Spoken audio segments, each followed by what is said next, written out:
The first warning wasn't a bill, it was silence. Every night at exactly 1:17 a.m., my house used to make a sound soft, steady, alive.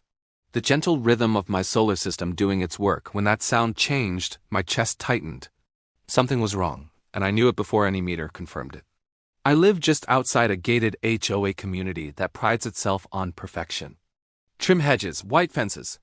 A clubhouse that looks more expensive than necessary. They tolerated me because my land sat beyond their gates. Quiet, off-grid, independent. The kind of independence HOAs don't like because they can't regulate it. My solar grid wasn't new. It wasn't experimental. It was built to last decades, designed by someone who believed preparation was love. So when my batteries drained faster than physics allowed, I followed the line, and that's when I saw it. A fresh trench, poorly hidden, running straight from my property toward the HOA clubhouse expansion. They hadn't asked. They hadn't notified. They had simply connected themselves quietly to my system. I stood there longer than I should have, not angry yet, just stunned. Because this wasn't an accident. It was intentional, calculated, approved by someone who assumed I wouldn't notice. The HOA president didn't deny it when I called. She laughed. "You produce excess energy," she said. "You're not using it." The community needed it. Be neighborly, neighborly. That word echoed while I reviewed my documents, my permits, my easements. The clause that mattered most.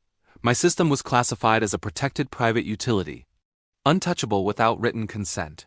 Violations came with penalties that made accountants sweat. So I didn't argue, I didn't threaten, I waited. The following afternoon, the clubhouse hosted a private event. Caterers, cooling systems, lights blazing in the desert heat. At exactly 3 p.m., I flipped one switch. The silence returned.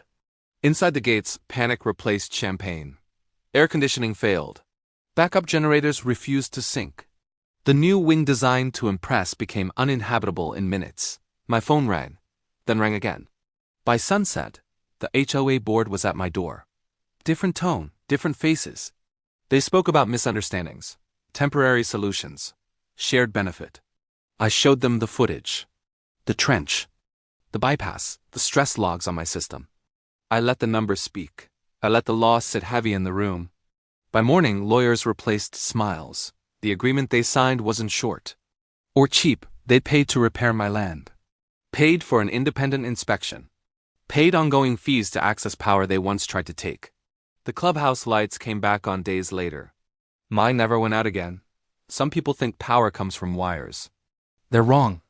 It comes from knowing when to stand still and when to turn everything off.